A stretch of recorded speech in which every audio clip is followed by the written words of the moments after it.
আসসালামু আলাইকুম। 2020 সালে প্রাইমারি শিক্ষক যে পরীক্ষা প্রাইমারি নিয়োগ যে পরীক্ষা হয়েছিল, প্রথম ধাপের কোশ্চেন আমরা সেটি সমাধান করি। একটি ট্রেন 72 কিলোমিটার গতিতে একটি সেতু 1 মিনিটে পার হলো। ট্রেনের দৈর্ঘ্য 700 মিটার হলে সেতুটির দৈর্ঘ্য কত? আমাদের বের করতে হবে সেতুটির দৈর্ঘ্য। 1 মিনিটে সে একটি সেতু পার হয়। বিষয়টা এরকম যে 1 মিনিটে পার হতে গেলে সেতুর দৈর্ঘ্য এবং ট্রেনের দৈর্ঘ্য দুটাই তার অতিক্রান্ত করতে হবে, কারণ সেতু পার হতে হলে তার দৈর্ঘ্য সেতুর দৈর্ঘ্য পার হতে হবে। এখানে ট্রেনের দৈর্ঘ্য দেওয়া আছে 700 মিটার, সেতুর দৈর্ঘ্য দেওয়া নাই। আমরা লিখতে পারি সেতুটির দৈর্ঘ্য x মিটার, ট্রেনের দৈর্ঘ্য দেওয়া আছে 700 মিটার। 1 মিনিটে সে পার হচ্ছে, তার নিজের দৈর্ঘ্য এবং তার নিজের দৈর্ঘ্য 700 মিটার ও সেতুর দৈর্ঘ্য পার হচ্ছে। 1 মিনিটে সে পার হচ্ছে কত মিটার? সেতুর দৈর্ঘ্য x প্লাস তার ট্রেনের নিজের দৈর্ঘ্য 700। 1 মিনিটে সে এতটুকু অতিক্রান্ত করছে। ট্রেনের গতি এখানে দেওয়া আছে 72 কিলোমিটার ঘন্টায়। 1 ঘন্টা মানে 60 মিনিট। সে 60 মিনিটে যায় কত কিলোমিটার? 60 মিনিটে 60 মিনিটে যায় 72 কিলোমিটার। কিলোমিটারটা আমরা মিটারে প্রকাশ করবো, কারণ সেতুটির দৈর্ঘ্য মিটারে দেখাতে হবে। 72 কিলোমিটার, এইটা কিলোমিটার আমরা মিটারে প্রকাশ করব। মিটারে প্রকাশ করতে হলে 1 কিলোমিটার সমান 1000 মিটার। 72 কিলোমিটার সমান 72,000 মিটার। এটা আমরা 1000 দ্বারা গুণ করি। 72,000 মিটার 60 মিনিট অতিক্রান্ত করে। 1 মিনিটে কতটুকু যায়? 1 মিনিটে তো সেতু এবং তার নিজের দৈর্ঘ্য পার হবে, তাহলে 60 মিনিটে তার গতি ছিল 72,000 মিটার। 1 মিনিটে যায় কতটুকু? আমরা অবশ্যই এই 72,000কে 60 দ্বারা ভাগ করব। 1 ঘন্টা সমান তো 60 মিনিট। 60 মিনিটে এতটুকু যায়। 0 0 6 6 12 72। এখানে থাকে 12 2 0 1200 মিটার সে 1 মিনিটে যায়। তাহলে 1 মিনিটে সে 1200 মিটার যায়, আর 1 মিনিটে তার নিজের দৈর্ঘ্য সেটার দৈর্ঘ্য অতিক্রান্ত করছে। তার নিজের দৈর্ঘ্য ছিল 700 মিটার। তাহলে 1200 মিটার থেকে 700 মিটার বাদ দিলে কিন্তু সেতুর দৈর্ঘ্যটা পাওয়া যাবে। লিখতে পারি সেতুর দৈর্ঘ্যটি, সেতুর সেতুর দৈর্ঘ্য টোটাল সে 1 মিনিটে পার হয় 1200 মিটার, আর 1 মিনিটের মধ্যে সে নিজের দৈর্ঘ্য সেতুর দৈর্ঘ্য অতিক্রান্ত করে। তার নিজের দৈর্ঘ্য ছিল 700 মিটার। আমরা 1200 থেকে 700 মাইনাস করলাম,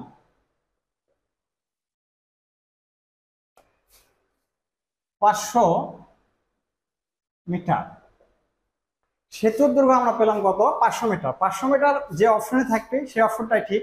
500 মিটার অপশন গতে আছে, গ অপশনটাই সঠিক। একজন চাকরিজীবী বেতন 15% বৃদ্ধি পেয়ে 5,750 টাকা হলে পূর্বের বেতন কত টাকা ছিল? বেতনটা যেটা ছিল এখানে বৃদ্ধি করা আছে, তার মূল বেতনে বৃদ্ধি করা হচ্ছে 15%। 15% বৃদ্ধি করায় তার মূল বেতনটার পরিমাণ দাঁড়ায় 5,750 টাকা। 5,750 টাকা দাঁড়ায় তার মূল বেতন, বৃদ্ধিকৃত বেতন। তাহলে পূর্বের বেতন কত ছিল? তো পূর্বের বেতন অবশ্যই কম হবে। তাহলে আমরা লিখতে পারি 15% বৃদ্ধি, 15% বৃদ্ধিতে বেতন হয়, 15% বৃদ্ধিতে বেতন হবে কত? বেতন হবে 100 টাকা ছিল, 100তে 15% বাড়াচ্ছে, মানে 100তে 15 টাকা, 115 টাকা।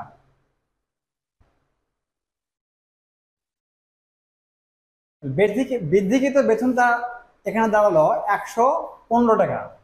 আমরা ঠিক ঐকিক নিয়ম লিখতে পারি, যে সাধারণ ঐকিক নিয়ম যে অঙ্কটা করে থাকি, বর্তমান বেতন 115 টাকা 15 টাকা হলে পূর্বের বেতন কত ছিল? পূর্বের বেতন দাঁড়াবে 100 টাকা। 100তে বৃদ্ধি করছে 15 টাকা। বর্তমান বেতন 115 টাকা হলে পূর্বের বেতন ছিল 100 টাকা। অতএব বর্তমান বেতন 1 টাকা হলে পূর্বের বেতন হবে ঐকিক নিয়মে। এখন তার বৃদ্ধিকৃত বেতন দাঁড়ালো 5,750 টাকা। 5,750 টাকা হলে তার পূর্বের বেতন হবে 1-এর জন্য এখানে ভাগ হচ্ছে, 1-এর থেকে বেশি 5,750 টাকা। এই পাশে হবে আমাদের গুণ 5,750 টাকা। 5,750 টাকা 115 দ্বারা 5,750-কে, অর্থাৎ আমরা এই শূন্যর আগে যে 575-কে কাটবো,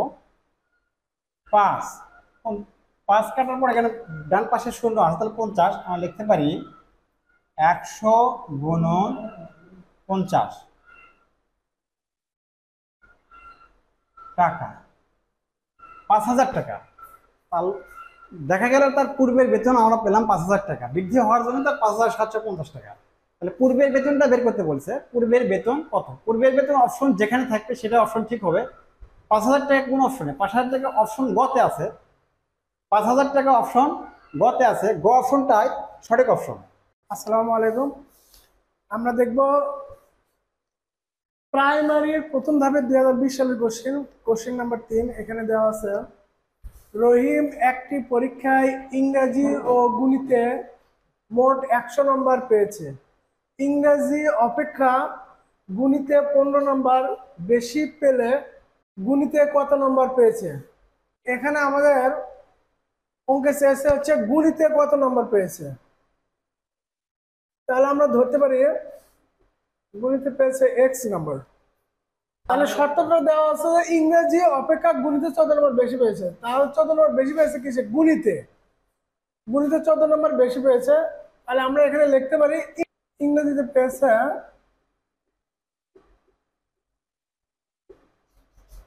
x - 14। যেহেতু অঙ্কেই বলা আছে গণিতে 14 নম্বর বেশি পেয়েছে, এই জন্য আমরা ইংরেজিতে লিখলাম ইংরেজিতে পেয়েছে x - 14। প্রশ্ন মতে তাদের টোটাল নাম্বার ছিল 180। তাহলে প্রশ্ন মতে কি হবে? x প্লাস x মাইনাস 14 সমান 180। আমরা সমাধান করি, ব্র্যাকেটটা তুলে দিই, x মাইনাস 14 180। তাহলে x x যোগ করলে 2x, 14টা আমরা ওই পাশে নিয়ে যাব। তাহলে 180 14 আগে ছিল মাইনাস, তাহলে এখানে আমরা দেবো প্লাস 14। কি হবে? 2x 180 আর 14 যোগ করলে হচ্ছে 194। তাহলে x সমান কি থাকে? x সমান থাকে হচ্ছে 194 ভাগ, যেহেতু এটা 2x গুণ অবস্থায় আছে, 2টা আমরা এই পাশে নিয়ে গেলাম, তাহলে ভাগ হবে 2 দ্বারা 194-কে কাটলে 9 দোকানে 18, 7 দোকানে 14। x সমান পেলাম আমরা 97। এটাই আমাদের অ্যান্সার। অপশন কতে ছিল 97, অপশন ক আমাদের সঠিক অ্যান্সার। দুইটি সংখ্যার অনুপাত 5:8, উভয়ের সাথে 2 যোগ করলে অনুপাতটি হয় 2:3। সংখ্যা দুটি কি কি? এই অঙ্কটা আমরা বেসিকেও করতে পারবো এবং অপশন চেক দিয়েও করতে পারবো, দুইটা ভাবে করা যাবে। তো অপশন চেক দিয়ে করলে খুব দ্রুত অ্যান্সার পাওয়া যাবে। আমি দুইটাতে দেখাবো, প্রথম আগে বেসিকে দেখাবো। দুইটি সংখ্যা দেওয়া আছে অনুপাত 5:8। ধরি একটি সংখ্যা সমান 5x, অপর সংখ্যা, দুটি সংখ্যার কথা বলা আছে যেহেতু, অপর সংখ্যা 8x। এই দুটি সংখ্যার সাথে 2 যোগ করে দিই, এখানে বলা আছে উভয়ের সাথে 2 যোগ করলে নতুন অনুপাতটি দাঁড়াবে 2:3। 5x সপ্তমতে 5x এর সাথে যোগ করে দিলাম কত 2, উভয় সাথে যোগ করতে হবে ইস্টু অপর সংখ্যা 8x যোগ করতে হবে কত 2, উভয় সাথে 2 যোগ করা সমান, তাহলে নতুন অনুপাত পাবো আমরা 2:3, 2:3। আমরা এই অনুপাত ভগ্নাংশে লিখি, এখানে অনুপাত 5x যোগ 2 ভাগ 8x যোগ 2, উভয় সাথে 2 যোগ করছি আমরা। তারপরে যে সংখ্যা আছে নতুন অনুপাত আমরা ভগ্নাংশে লিখবো 2/3। এই গুণটাকে আমরা বলি বজ্র বা আড়াআড়ি গুণ, কৌণিক গুণ। এই কোণা দিয়ে এই কোণাক, এই কোণা দিয়ে এই কোণাক 3 দ্বারা গুণ করবো আমরা। এই কৌণিক ভাবে 3 দ্বারা গুণ করবো 5x যোগ 2 কে 3 5 15x যোগ 3 2 6 সমান 2 দ্বারা গুণ করবো 8x যোগ 2 কে 8 দ্বারা 2 কে গুণ করলে 8 2 16x যোগ 2 2 4 15x 16x আমরা x এর গুলা বাম পাশে নেব। 15x মাইনাস পার করলে প্লাস আছে, পার করলে মাইনাস, মাইনাস 16x সমান 4, বাম পাশে প্লাস, বাম পাশে যোগ 6 আছে, পার করলে মাইনাস, মাইনাস 6। 15x থেকে 16x বাদ দিলে x, তবে বড় সংখ্যার আগে মাইনাস থাকায় মাইনাস x সমান 6 আর 4 এর বিয়োগ, কিন্তু বড় সংখ্যার আগে মাইনাস থাকার কারণে মাইনাস নিতে হবে, মাইনাস 2, মাইনাস মাইনাস কেটে দিলাম, x সমান 2। x সমান 2 হয়, এখানে আমরা মানটা বসে দিতে পারি। সংখ্যা দুটি কি হবে, সংখ্যা দুটি কি কি, x এর মান এখানে যখন বসাই x এর সাথে 5 2 5 2 10, অপরটায় পাবো আমরা 8, 2 মান বসাবো, x এর জায়গায় 2 বসাবো, 2 8 2 16। সংখ্যা দুটি 10 ও 16, 10 ও 16 অপশনের মধ্যে আছে আমাদের খ অপশন 10 ও 16। এই 10 ও 16 থাকায় অপশন খটায় আমাদের সঠিক হবে, অপশন খটায় সঠিক। আমরা এই নিয়মটি দেখলাম বেসিকে, এইটা একটা টেকনিকে যদি প্রয়োগ করে থাকি, এই বেসিকের অঙ্ক না করে আমরা অপশন চেক দিয়ে সেই বেসিকটা আমরা তো সেই টেকনিকটা আমরা বের করতে পারবো। তাহলে দুইটি সংখ্যা আমরা ক অপশন চেক দিই, দুইটি সংখ্যা একটা 10 আছে, অপরটি আছে 24, উভয় সাথে 2 যোগ করলে নতুন অনুপাতটা এরকম হয় কিনা, নতুন অনুপাতটা 2:3 হয় কিনা আমরা অপশন ক চেক দিই। 10 এর সাথে যোগ করবো আমরা 2, 10 এর সাথে যোগ করে থাকি 2 যোগ 2 পেলাম 12, এই 24 সাথে যোগ করবো 2, কারণ উভয়ের সাথে যোগ করতে হবে 2, 2 যোগ করলে আমরা পেলাম 26। এই 12 আর 26, 12:26, এইটা অনুপাত করলে নতুন অনুপাত পাওয়া যাবে কিনা। এখানে যদি 2 দ্বারা যদি ভাগ করি তাহলে 6 2 12, 2 দ্বারা ভাগ করলে 13, কিন্তু নতুন অনুপাত তো এখানে আসতেছে না, এখানে নতুন অনুপাত এইটা হতে হবে। তাহলে অপশন এটা ক সঠিক নয়। অপশন খতে আমরা দেখি, উভয় সাথে 2 যোগ করে দিই, 10 যোগ 2 পেলাম আমরা 12, আর এখানে 2 যোগ করলে পেলাম আমরা 18। এই দুটো আমরা অনুপাত করি, এখানে অনুপাত করি, দুইটা অনুপাত করলাম। এই সংখ্যাকে আমরা নতুন অনুপাত যে সাথে মিলে কিনা 2:3 এটা হয় কিনা, যে 6 দ্বারা যদি ভাগ করি তাহলে 6 দ্বারা ভাগ করলে পাবো আমরা 2, 6 2 12 অনুপাত ঠিক রাখলাম। 6 দ্বারা 18 ভাগ করলে পাবো আমরা 3, 3 6 18। এই যে নতুন অনুপাত 2:3, 2:3, এটা কিন্তু আমাদের মিল আছে অপশন খতে, অপশন খটাই সঠিক। গতে যদি আমরা চেক দিই, 2 যোগ দিই, এখানে 2 যোগ দিলাম, 2 যোগ দিলাম, কিন্তু কখনো এটা হবে না, এখানে 2 যোগ দিলাম, এখানে 2 যোগ দিলাম, নতুন অনুপাত এটা কখনো আসবে না। অপশন খটাই সঠিক, অপশন চেক দিয়ে অঙ্কটা বের করলে খুব দ্রুতই অ্যান্সারটা বের করা সম্ভব। আমাদের এই চ্যানেলটি সাবস্ক্রাইব করবেন এবং পাশে থাকবেন পরবর্তী ভিডিও পাওয়ার জন্য। পরের অঙ্ক আমাদের দেওয়া আছে 6 ফুট অন্তর বৃক্ষের চারা রোপণ করা হলে 100 গজ দীর্ঘ রাস্তায় সর্বোচ্চ কতগুলো চারা রোপণ করা যাবে। তাহলে আমাদের অঙ্ক আছে 100 গজ, আর এখানে বলা হয়েছে 6 ফুট। এই গজকে আমরা ফুটে রূপান্তর করি। আমরা জানি 1 গজ সমান 3 ফুট, অতএব 100 গজ সমান কত হবে? 3 যোগ 3 গুণ 100 সমান সমান 300 ফুট। এটা আমরা ফুটে রূপান্তর করলাম।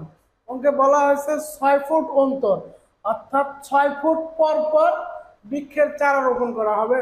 আমরা এটা এই 100 গজকে আমরা ফুটে রূপান্তর করেছি। এই 300কে আমরা 6 দ্বারা ভাগ করব। 300কে 6 দ্বারা ভাগ করে আমরা পেলাম হচ্ছে 50টি। এটা হচ্ছে যে 6 ফুট অন্তর অন্তর একটা করে চারা লাগালে আমরা 300 ফুটে আমরা 50টি চারা রোপণ করতে পারবো। কিন্তু এখানে কথা হচ্ছে আমরা প্রথমে একটি চারা রোপণ করেছিলাম, সেখানে কিন্তু আমাদের 6 ফুট লাগে নাই। এই 6 ফুট অন্তর অন্তর হলে এখানে ধরলাম 6 ফুট, আবার এখানে ধরলাম 6 ফুট, তাহলে আমাদের জায়গা গেল কত? 12 ফুট জায়গা গেল। তাহলে আমাদের চারা রোপণ হলো কয়টা? 3টা। আমাদের চারা রোপণ হলো 3টা 12 ফুটে। তাহলে আমরা 6 ফুট অন্তর যদি 300 ফুটে চারা লাগাই তাহলে এখানে 50টি চারা হবে। আর প্রথম চারা রোপণ করতে যেহেতু জায়গা কোনো লস হচ্ছে না বা জায়গা কোনো প্রয়োজন হচ্ছে না, এজন্য 50-এর সাথে আমরা 1 যোগ করব। তাহলে আমাদের 51টি চারার প্রয়োজন। এটাই আমাদের অ্যান্সার। 51 অপশন আছে গ নম্বরে, এটাই অ্যান্সার। পরের অঙ্ক আমরা দেখি। বলা হয়েছে 48 সংখ্যাটি কোন সংখ্যার 80%? এখানে সংখ্যাটা দেওয়া নেই, আমাদের সংখ্যাটা বের করতে হবে। ধরি সংখ্যাটি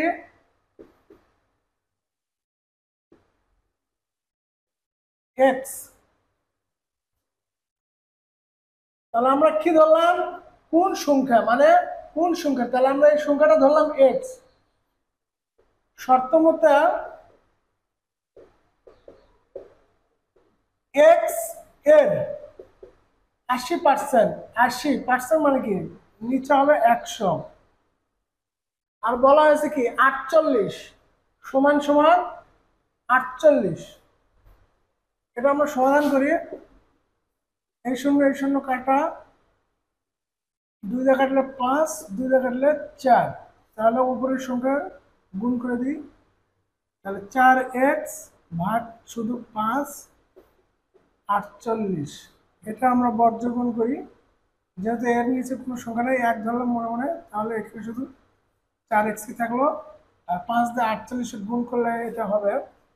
আচ্ছা, এটা আমরা এভাবে রাখতে পারি, 48 গুণ 5। এটা আমরা সমাধান করব, সহজ হবে আমাদের।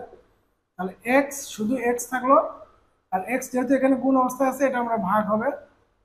48 গুণন 5 ভাগ 4, তাহলে 4 দিয়ে 48 কাটলে 4 12 48, 12। তাহলে x সমান কি বের হলো? x সমান বের হলো 5 12 60, x সমান 60 বের হলো। তাহলে সংখ্যাটি আমরা ধরছিলাম x সমান বের হয়েছে 60। 60 অপশন আছে খ, অ্যান্সার আমাদের 60। পরের অঙ্ক আমাদের কি দেওয়া আছে এটা আমরা দেখি।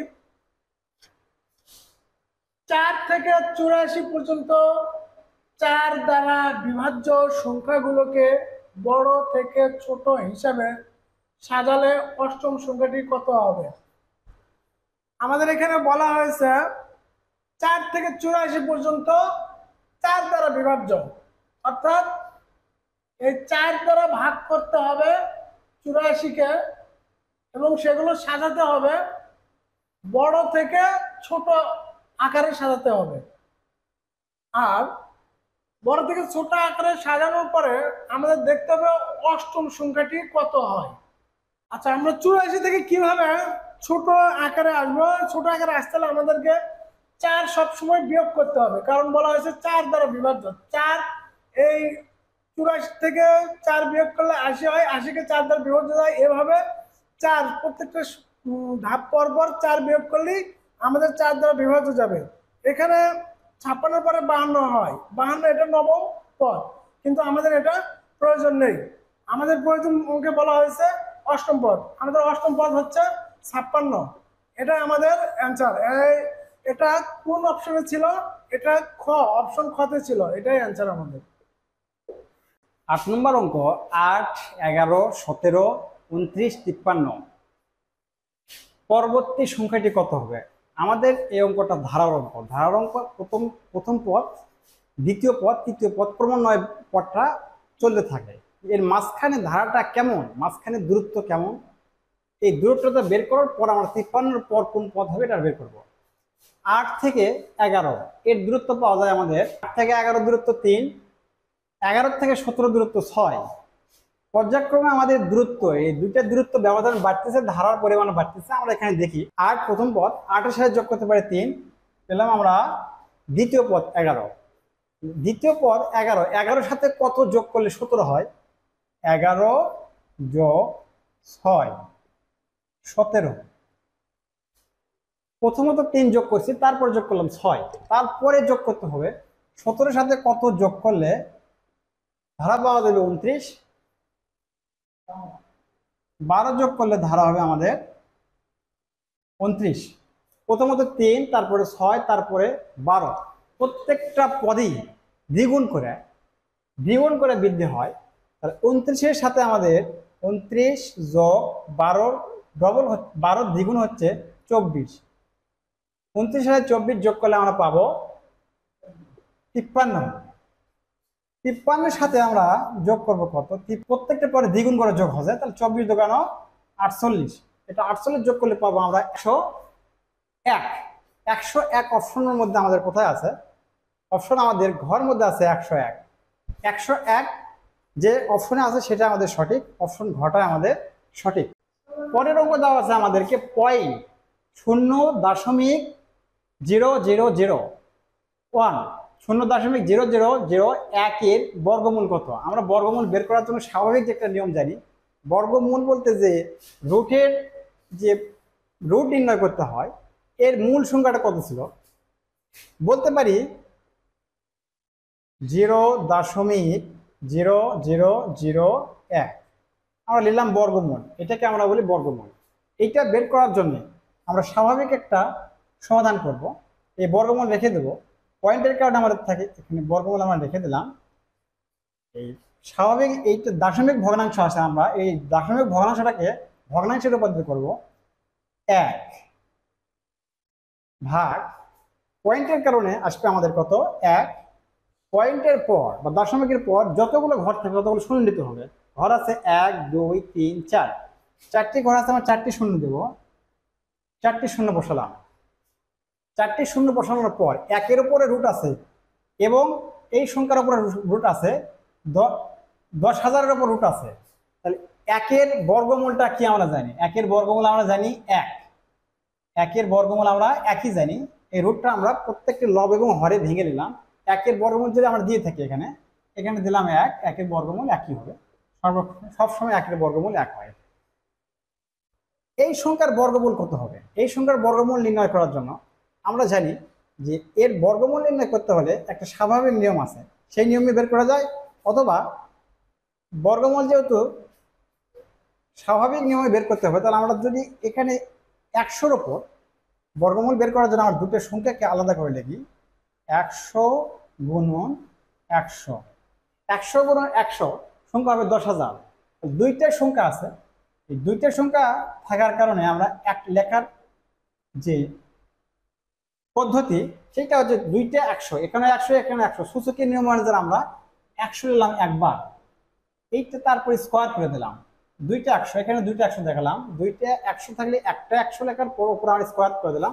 সূচকের যে নিয়ম a গুণন a, একটা এই লেখা উপরে সূচক বা পাওয়ার 2 দিলে এটার সাথে সামঞ্জস্য রাখা যায়। এটার বর্গমূল আছে আমরা জানি যেটা, যে এই 2-এর মানটি হচ্ছে রুট। এখানে যদি 2 উঠে যায় রুট উঠে যাবে, তা 2 উঠে গেলে রুট উঠে যায়, তাহলে উপর থাকলে 1, এখানে 2 উঠে গেলে রুট উঠে যায়, থাকে 100। 1-কে 100 দ্বারা ভাগ করলে, 1-কে 100 দ্বারা ভাগ করলে আমরা কি পাবো? 1-কে 100 দ্বারা যদি ভাগ করে থাকি, এখানে আমরা দেখাচ্ছি 1 ভাগ 100 পয়েন্ট 0। এই পাশে তো 10-এর মধ্যে 100 যায় না, এখানে এটা আরেকটা শূন্য নিলে পয়েন্টের পর শূন্য নিতে হয়। এখানে 100-এর মধ্যে অবশ্যই ভাগ যাবে, 100-কে 100। 0.01 যে অপশনের মধ্যে আছে সে অপশনটা আমাদের সঠিক হবে। 0.01 আছে, 0.01 আছে আমাদের অপশন ক। এই কটাই ছিল আমাদের সঠিক অপশন। একটি বর্গাকার বাগানের ক্ষেত্রফল 1 হেক্টর হলে বাগানটির পরিসীমা কত? বর্গাকার বাগানের পরিসীমা নির্ণয় করতে গেলে বর্গাকার বাগানে একটি বাহুর দরকার। বর্গাকার বাগানের 4টি বাহু সমান, একটি বাহু বের করতে পারলে আমরা পরিসীমা বের করতে পারবো। এখানে কোনো বর্গাকার বাগানের কোনো বাহুর পরিমাণ দেওয়া নেই, কিন্তু দেওয়া আছে বর্গাকার বাগানের ক্ষেত্রফল 1 হেক্টর। অপশনগুলো দেওয়া আছে মিটার। তাহলে আমরা প্রথমতই 1 হেক্টর সমান কত মিটার এটা বের করে নেব। আমরা জানি 1 হেক্টর সমান 10,000 বর্গ মিটার। এটা আমাদের বুঝতে হবে যে 1 হেক্টর ক্ষেত্রফল, 1 হেক্টর সমান 10,000 বর্গ মিটার। এই 10,000 বর্গ মিটারটা বর্গাকার বাগানের ক্ষেত্রফল।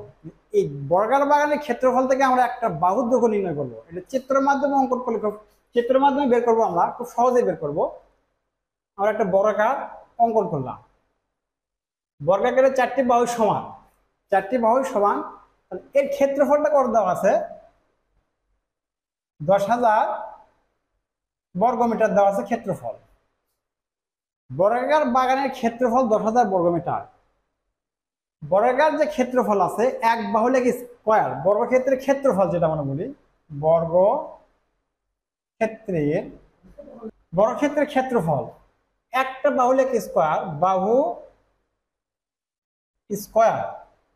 কারণ প্রত্যেকটা বাহু সমান, 4টা বাহু সমান, একটা বাহু লেগে স্কয়ার দিলে বর্গক্ষেত্রের ক্ষেত্রফল পাবো। আমরা ক্ষেত্রফলে গেলে 10,000 বর্গ মিটার। এখানে কি লিখলে পালা, তার উপরে স্কয়ার দিলে 10,000 আসবে। কোন সংখ্যা লিখলে তার উপরে স্কয়ার দিলে 10,000 আসবে?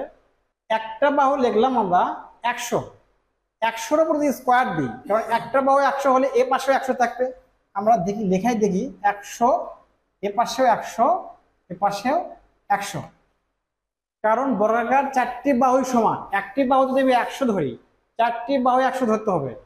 আর ক্ষেত্রফল যেটা আমরা নির্ণয় সূত্র জানি যে বাহু স্কয়ার, একটি বাহু লেখা তার স্কয়ার দিতে হবে। আমরা 100-এর উপর স্কয়ার দিলে ঠিক 10,000 বর্গ মিটার পাবো। তাহলে বর্গাকার বাগানের বাহুর দৈর্ঘ্য একটা পেলাম 100, বাহুর দৈর্ঘ্য পেলাম 100। এখান থেকে আমরা পরিসীমা নির্ণয় করতে পারবো, কারণ বর্গাকার বাগানের পরিসীমা কত, পরিসীমাটা বের করতে হবে। পরিসীমার সূত্র আমরা জানি যে সাধারণত সূত্র মুখস্থ রাখি যে 4a। এখানে 4 সংখ্যা, a হচ্ছে বাহু, বাহুর সংখ্যা 4। সূত্রটাও লিখতে পারবো আমরা, 4টা 100-কে যোগ করলে কত হবে পরিসীমা, এটা আমরা জানি।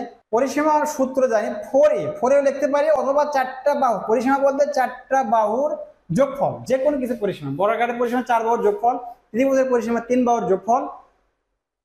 এ ধরনের আয়তাকার, ট্রাপিজিয়াম যে কোনো পরিসীমা বের করতে হলে প্রত্যেকটা বাহু যোগ করে দিলে এর পরিসীমা বের করা যাবে। 4টা বাহুর পরিমাণ 100 করে যোগ করলে আমরা পাবো 400। তাহলে পরিসীমার পরিমাণ 400।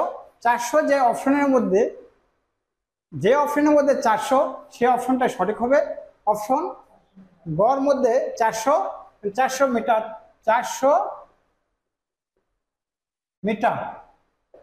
যেহেতু এটা 10,000 বর্গ মিটার, তাহলে এখানে প্রত্যেকটা বাহুর দৈর্ঘ্য হচ্ছে 100 মিটার। 100 মিটার, 100 যোগ করে 400 মিটার। 400 মিটার যেটা অপশনটার মধ্যে ছিল সে অপশন সঠিক। অপশন সঠিক হচ্ছে গ। তাহলে বর্গাকার আমরা এই চিত্রের মাধ্যমে কিভাবে পরিসীমা নির্ণয় করলাম, আর পরিসীমার সূত্র ছিল, সূত্র ছাড়াও আমরা 4টা বাহুর যোগ দিয়ে পরিসীমা নির্ণয় করতে পারলাম। এভাবে বর্গাকার, আয়তাকার, ত্রিভুজ, ট্রাপিজিয়াম যতগুলো চিত্র আছে বা বৃত্তকার যতগুলো চিত্র আছে, সবগুলো চিত্রের ক্ষেত্রফল, পরিসীমা, কর্ণ সূত্র ছাড়াই বেসিক্যালি বা টেকনিকে বের করা যায়। যদি অঙ্কটি ভালো লেগে থাকে তাহলে আমাদের চ্যানেলটি সাবস্ক্রাইব করুন। একটি আয়তক্ষেত্র ও একটি বর্গক্ষেত্রের পরিসীমা সমান। আবার আয়তক্ষেত্রের বড় বাহু ছোট বাহুর 3 গুণ। বড় বাহু 21 মিটার হলে বর্গক্ষেত্রের বাহুর দৈর্ঘ্য কত?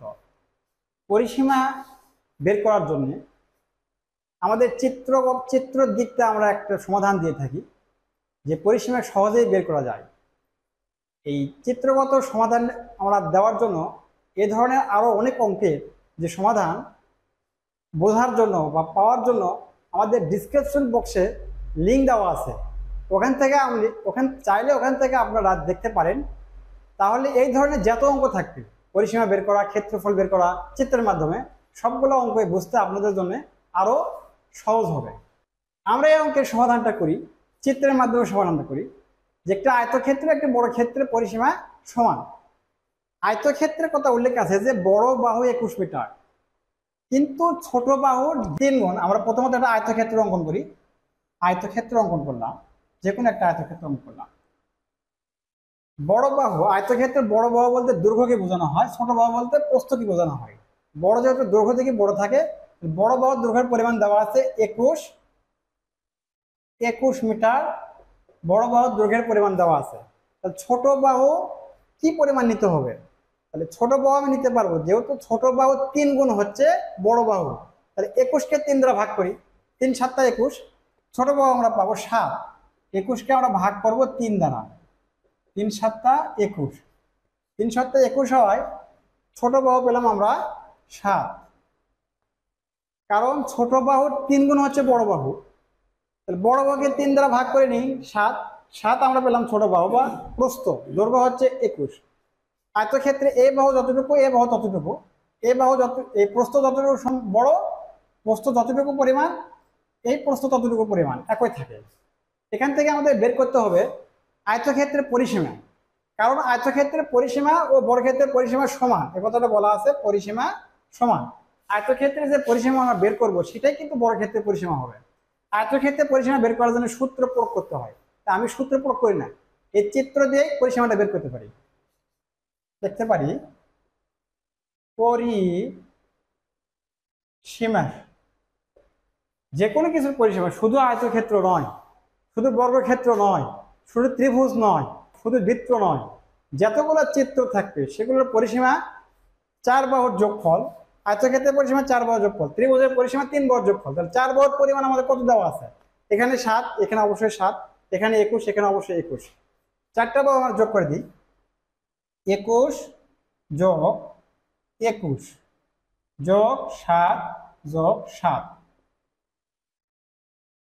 42, 21 যোগ 21 42, 7 যোগ 7 14, 6 56, 42 আর 14 যোগ করলে 56। আয়তক্ষেত্রের পরিসীমা পেলাম আমরা 56। আর আয়তক্ষেত্রের যে পরিসীমার সূত্র আছে, 2 দৈর্ঘ্য যোগ প্রস্থ, এইটা আপনার মনে নাই, তখন আপনি কি করবেন, ওই পরিসীমার সূত্র প্রয়োগ করতে যে কারণ ভুল করে ফেলবেন।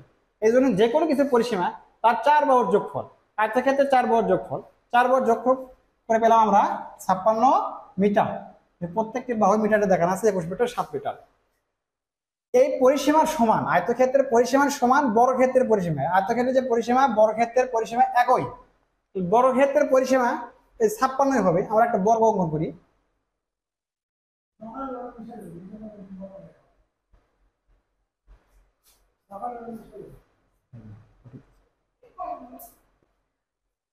তাহলে এই 56 পরিসীমাটা কার? আয়তক্ষেত্র। আয়তক্ষেত্রের পরিসীমা সমান বর্গক্ষেত্রের পরিসীমা।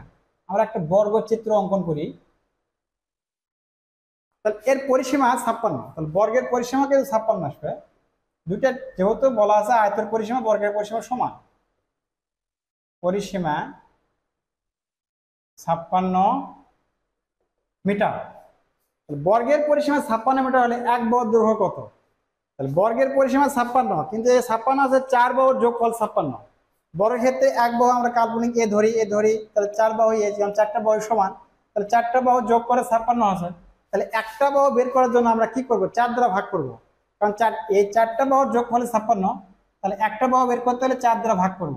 এই 56কে 4 দ্বারা ভাগ করলে 4 14 56 14 মিটার পেলাম আমরা, 14 মিটার। 14 মিটার পেলাম এক বাহুর পরিমাণ, এক বাহুর পরিমাণ পেলাম 14 মিটার। বর্গক্ষেত্রে প্রত্যেকটা বাহু সমান, এখানেও 14 মিটার হবে, এখানেও 14 মিটার, এখানেও 14 মিটার। অঙ্কে আমাদের নির্ণয় করতে বলছে যে বর্গক্ষেত্রের এক বর্গক্ষেত্রের বাহুর দৈর্ঘ্য কত? বাহুর দৈর্ঘ্য পেলাম আমরা 14 মিটার। 14 মিটার যে অপশনে আছে সে অপশনই সঠিক।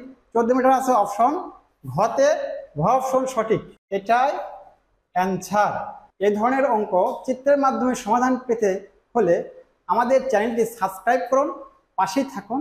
ধন্যবাদ। 7 সেন্টিমিটার ব্যাসার্ধ বিশিষ্ট বৃত্তের অন্তর্নিহিত বর্গক্ষেত্রের ক্ষেত্রফল কত বর্গ সেন্টিমিটার? বিষয়টা এরকম, এখানে বৃত্তের ব্যাসার্ধ দেওয়া আছে, কিন্তু এই বৃত্তের ব্যাসার্ধ এই অনুযায়ী বৃত্তের মধ্যে একটা বর্গক্ষেত্র, সেই বর্গক্ষেত্রের ক্ষেত্রফল নির্ণয় করতে হবে। এটা আমরা চিত্রের মাধ্যমে সমাধান করব। চিত্রের মাধ্যমে সমাধান করলে আমাদের যে ওই সূত্রের প্রয়োজন হবে না। সূত্র ছাড়া এটা এই অঙ্কে থেকে আমরা দেখে চিত্রের মাধ্যমে বর্গের বাহু নির্ণয় করব এবং তার ক্ষেত্রফল নির্ণয় করব। আমরা একটা বৃত্ত অঙ্কন করি। বৃত্ত অঙ্কন করবো কি পরিমাণ, সেটা ব্যাসার্ধ কিন্তু দেওয়া আছে 7 সেন্টিমিটার। একটা বৃত্ত আমরা অঙ্কন করলাম, এর ব্যাসার্ধ, তাহলে আমরা বৃত্তের কেন্দ্র বের করি, কেন্দ্র বের করলাম, এর ব্যাসার্ধ 7 সেন্টিমিটার। ব্যাসার্ধ কেন্দ্র থেকে বৃত্তের পরিধি পর্যন্ত দূরত্ব, এই দূরত্ব আমাদের 7 সেন্টিমিটার। এর দূরত্ব দেওয়া আছে আমাদের 7 সেন্টিমিটার। তাহলে বৃত্তের ব্যাসটা কি, আমরা যে কেন্দ্রগামী রেখাকে বৃত্তের ব্যাস বলা হয়, এটা কেন্দ্রগামী রেখা দিয়ে দিলাম, এটা আমাদের বৃত্তের ব্যাস। এ পাশেও 7 হবে, কারণ এই কেন্দ্র থেকে পরিধি পর্যন্ত স্পর্শ করছে। তাহলে পুরোটা বৃত্তের ব্যাস পেলাম আমরা 14 সেন্টিমিটার। আমরা এই বৃত্ত পেলাম। এই বৃত্তের মধ্যে আমরা বর্গ অঙ্কন করব। বর্গ অঙ্কনে দেখবো তার একটা বাহু পরিমাণ কি পরিমাণ আসে, সেটাকে ক্ষেত্রফলে রূপান্তরিত করব।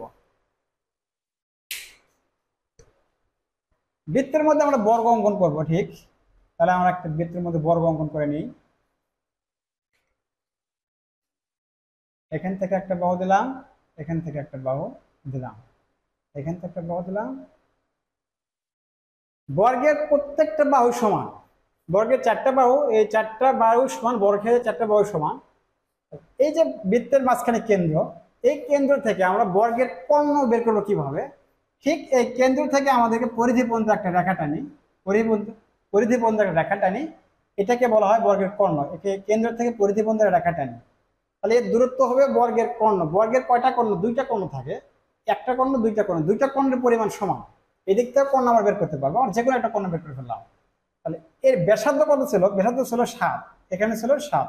তাহলে এই বৃত্তের ব্যাসের পরিমাণ 14 সেন্টিমিটার। বৃত্তের ব্যাস 14 সেন্টিমিটার হলে বর্গের কর্ণ 14 সেন্টিমিটার, কারণ এখান থেকে এখানে একটা কর্ণ কাটছে, বৃত্তের বর্গের কর্ণ কাটছে আমরা, এখান থেকে একটা কর্ণ কাটা যায়। একটা কর্ণ কেটলে 2টা কর্ণের পরিমাণ বোঝা যাবে, 2টা কর্ণ যেহেতু সমান। বর্গের কর্ণ পেলাম আমরা 14 সেন্টিমিটার। বর্গের কর্ণ থেকে আমরা কিভাবে বর্গের বাহু বের করব? আমরা জানি বর্গের কর্ণ √2a, এটা কিন্তু সূত্র মুখস্থ রাখতে হবে। বর্গের পরিসীমা 4a, 4 সংখ্যা, এ বাহুর সংখ্যা 4। এখানে কর্ণের পরিমাণ 14 সেন্টিমিটার, এখানে বাহুর পরিমাণ সমান। বাহু কি পরিমাণ আমরা রাখবো? যে বাহুর পরিমাণ যেটা রাখবো, যে কোনো আমরা কাল্পনিক বাহু ধরলাম এ পরিমাণ বাহু রাখলাম, 4 বাহু সমান, এখানেও এ, এখানেও এ, এখানেও এ, এখানেও এ।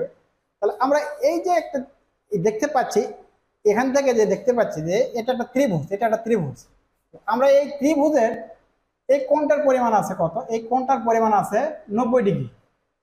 এই ত্রিভুজের লম্ব কোণটা, ভূম কোণটা 90 ডিগ্রি বরাবর, যেটা উপরে উপরে থাকে দেখাটা এটা লম্ব, এটা আমরা বলতে পারি লম্ব, আর এটা বলতে পারি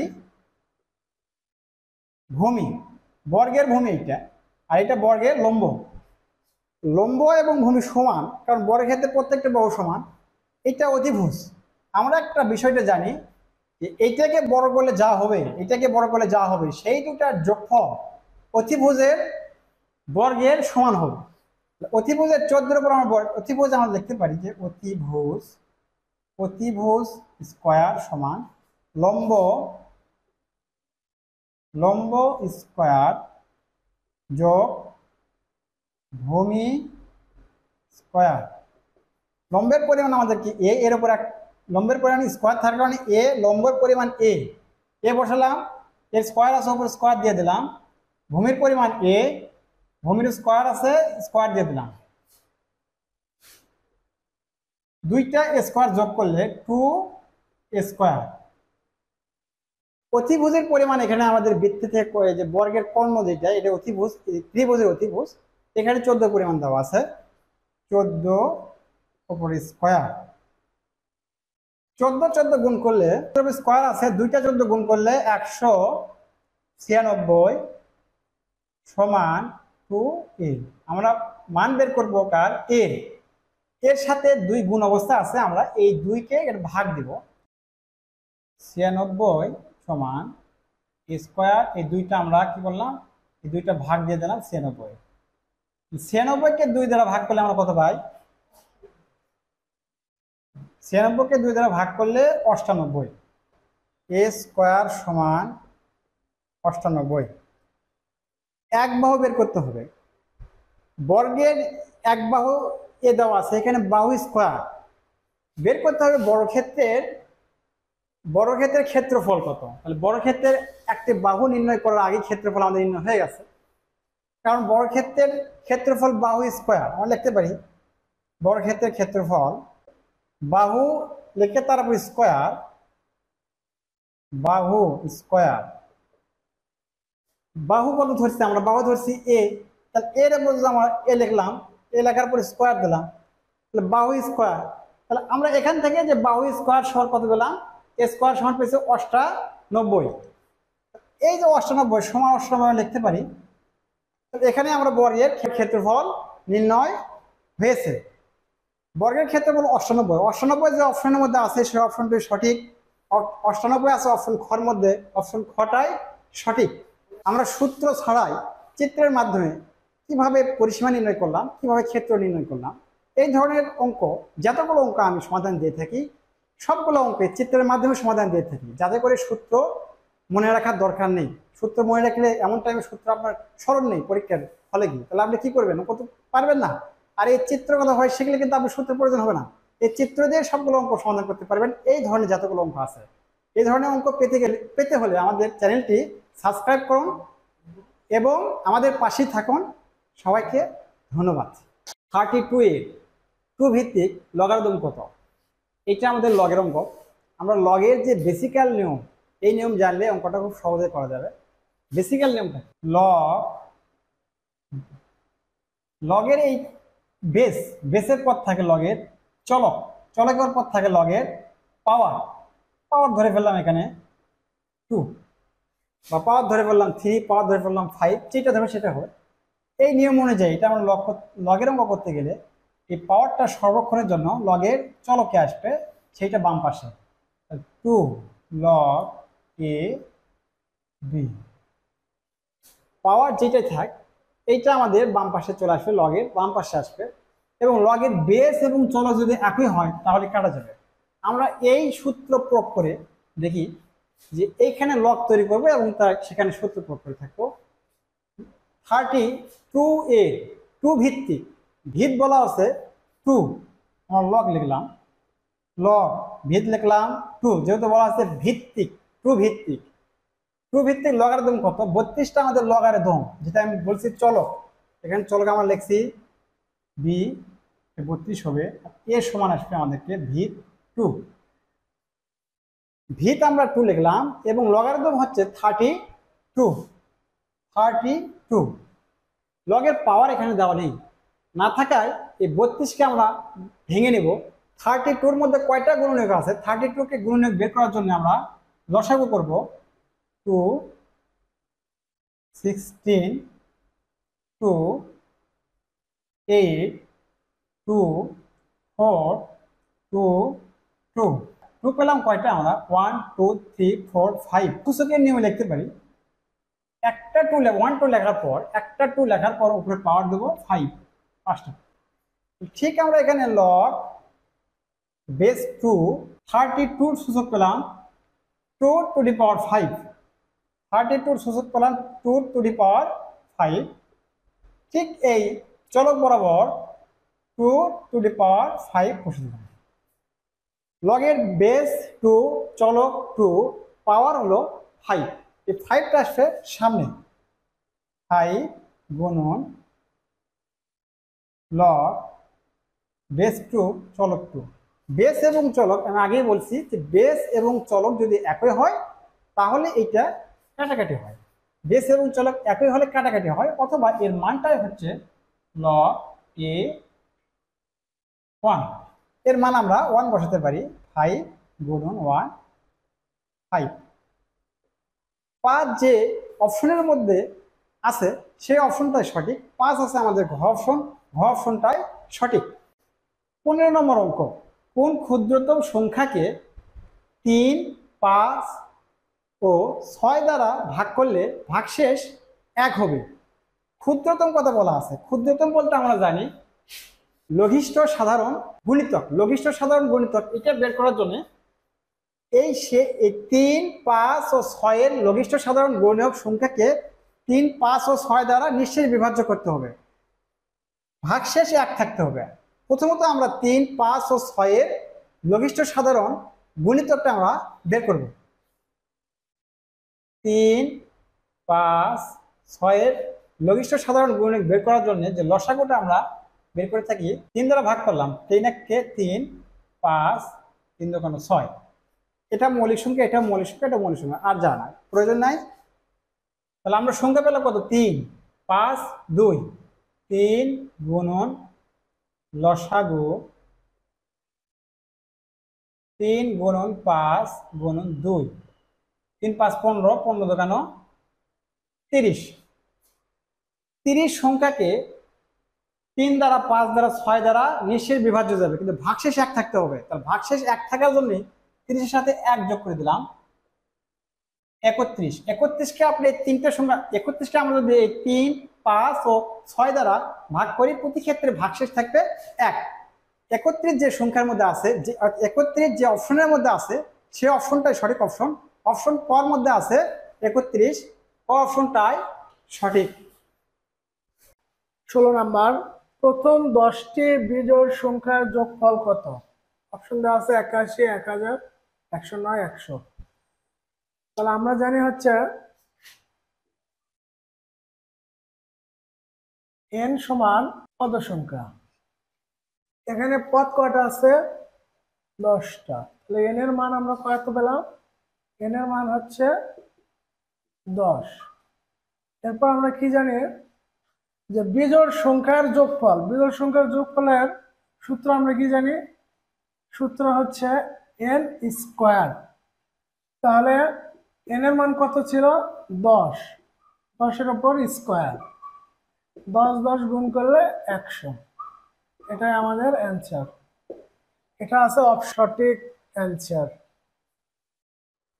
x গ্রেটার দ্যান y এবং z লেস দ্যান 0 হলে নিচের কোনটি সঠিক? মূলত আমাদেরকে এই জায়গায় স্মরণ রাখতে হবে, এখানে x পজিটিভ, y নেগেটিভ, এখানে z লেস দ্যান 0, অর্থাৎ z এখানে নেগেটিভ আছে। আমরা z এর আগে মাইনাস বসাই, নর্মালি বুঝলাম যে z নেগেটিভ অবস্থায় আছে। এখানে আমরা অপশন চেক দিই, z নেগেটিভ, z নেগেটিভ হয়, এই নেগেটিভ সংখ্যাকে আমরা পজিটিভ সংখ্যা দ্বারা ভাগ করছি, সংখ্যাটা কিন্তু আর কমে যাবে, কারণ z ছোট, 0 থেকে ছোট, তাহলে আরো নেগেটিভ হওয়ার কারণে এই পজিটিভ দ্বারা ভাগ করছে আর নেগেটিভ, এটা সংখ্যা আর পরিমাণ কমে যাবে। আর এই পাশে z অবলেট, অবলেট মানে ভাগ y, z যেহেতু আমাদেরকে নেগেটিভ, y ও নেগেটিভ, নেগেটিভ আর নেগেটিভ ভাগ করলে আমাদের পজিটিভ আসে, কিন্তু সংখ্যাটা তো বড় হয় না, সংখ্যাটা এনাই বড় হবে, এনে ছোট হবে। এই কারণে এই যে লেস দেন আর গ্রেটার দেন এটাকে আমরা বড় করে রাখছি। বড় করে রাখার কারণে এই অপশনটা সঠিক নয়, অপশনটা ভুল ছিল। অপশন খ চেক দেবো আমরা, X positive, Z negative. Positive আর নেগেটিভ আমরা এক্স এর আগে নিতে পারি মাইনাস, পজিটিভ প্লাস চিহ্ন, এবং জেড এর আগে নিতে পারি মাইনাস চিহ্ন। প্লাস মাইনাসে মাইনাস হয়, প্লাস মাইনাসে আমাদের মাইনাস, এইটা মাইনাস, এইটা মাইনাসের কারণে এটা নেগেটিভ হয়ে গেছে, এটা ছোট আছে। আর ওয়াই জেড গুণ অবস্থা আছে, এর ওয়াই আছে আমাদের নেগেটিভ, ওয়াই এর চিহ্ন আমাদের নেগেটিভ নেই, জেড এর চিহ্ন আমার নেগেটিভ, জেড এর চিহ্ন নেগেটিভ দিলাম, মাইনাস মাইনাস গুণ করলে হয় প্লাস, যেহেতু এটা গুণ অবস্থা আছে মাইনাস মাইনাস গুণ করলে প্লাস। তাহলে আমরা এইটা তাহলে পজিটিভ হয়ে গেল, এখানে তো ঠিক আছে নেগেটিভ আর পজিটিভ, এই কারণে X Z less than Y Z, Y Z greater than X Z. এইটা সর্বক্ষণের জন্য বড় আছে, পজিটিভ হওয়ার কারণে এইটা বড় অবস্থায় আছে। এই চিহ্নটা, এই লেস দেন গ্রেটার দেন চিহ্নটা আমাদের ঠিক অবস্থায় খতে আছে, তাই অপশন খটা সঠিক। এখন অপশন গ চেক দিলেও হবে না, আর চেক না দিলেও আমরা সঠিক অ্যান্সার পেয়েছি। তারপর আমি চেক দিয়ে দেখে দিই। এখানে এক্স জেড, এক্স আমরা ধরছি পজিটিভ, পজিটিভ চিহ্ন দিলাম, জেড ধরছি নেগেটিভ, নেগেটিভ চিহ্ন দিলাম, প্লাস মাইনাসে মাইনাস, কিন্তু এটা নেগেটিভ হবে, কিন্তু এখানে রাখছেন না পজিটিভ করে। অপশন গটাও ভুল। এখানে এক্স পজিটিভ, আমরা পজিটিভ চিহ্ন দিলাম, জেড নেগেটিভ, নেগেটিভ চিহ্ন দিলাম, তাহলে প্লাস আর মাইনাস ভাগ করলে কিন্তু মাইনাসে আসবে, তাহলে এটা তারপর মাইনাস আসার পর এটা পজিটিভ করে রাখছে, এটাও হবে না। অপশন খটাই সঠিক। পরের অঙ্ক দেওয়া আছে নিচের কোনটি মৌলিক সংখ্যা? অপশন কি দেওয়া আছে? 9, 9 গুণনীয়ক আছে 3 দ্বারা গুণ করলে 3 দ্বারা ভাগ করলে সেটাকে বিভাজ্য যায়, তার মানে কি এটা হবে না। 8 এর গুণনীয়ক আছে 2, 2, তার মানে এটাও হবে না। 4 এর গুণনীয়ক আছে 2, 2, তার মানে এটাও হবে না। তাহলে ঘ নম্বর অপশন কি আছে? 2 এর কোনো গুণনীয়ক নেই, 1 ব্যতীত এবং ওই সংখ্যা ব্যতীত কোনো গুণনীয়ক নেই। তাহলে যে সংখ্যা 1 ব্যতীত অথবা ওই সংখ্যা ছাড়া অন্য কোনো গুণনীয়ক নেই সেটাই হলো মৌলিক সংখ্যা। তাহলে ঘ নম্বরই অপশন আমাদের সঠিক, এটাই উত্তর। পরের অঙ্ক দেখি, পরের অঙ্ক কি দেওয়া আছে? 4 অঙ্কের বৃহত্তম সংখ্যা হতে 3 অঙ্কের ক্ষুদ্রতম সংখ্যা বিয়োগ করলে বিয়োগফল কত হবে? 4 অঙ্কের বৃহত্তম সংখ্যা, 4 অঙ্কের বৃহত্তম সংখ্যা বলতে আমরা কি বুঝি? বৃহত্তম সংখ্যা বলতে আমরা 9 কে বুঝি, 9 হচ্ছে সবচেয়ে বড় সংখ্যা। তাহলে এখানে কি বলছে? 4 অঙ্কের বৃহত্তম সংখ্যা, তাহলে আমরা 4টা 9 লিখি, 4টা 9 লিখলাম। এরপরে কি বলা আছে? এরপরে বলা আছে 3 অঙ্কের ক্ষুদ্রতম সংখ্যা। 3 অঙ্কের ক্ষুদ্রতম সংখ্যা বলতে কি বুঝি? ক্ষুদ্রতম সংখ্যা বলতে আমরা শূন্য বুঝি, কিন্তু কোন সংখ্যার পূর্বে শূন্য দিলে তার মান থাকে না, তাই আমরা আগে দিকে একটা সংখ্যা নিব, এরপরে শূন্য দিব। তাহলে আমরা ক্ষুদ্রতম সংখ্যায় আমরা কি নিতে পারি? ক্ষুদ্রতম সংখ্যা আমরা 1 নিতে পারি, 1-এর পরে 2টা শূন্য দিলাম, তাহলে এটা 3 অঙ্কের ক্ষুদ্রতম সংখ্যা হলো। তাহলে আমরা কি বলছে? বিয়োগফল। আমরা বিয়োগ করি, বিয়োগ করলাম, তাহলে 9, 9, 1 আছে, কত হলে 9 হবে? 8-এ 9, এটাই আমাদের অ্যান্সার। এটা আমাদের কোন অপশনে আছে? অপশন খ তে আছে, হয় আমাদের সঠিক অ্যান্সার।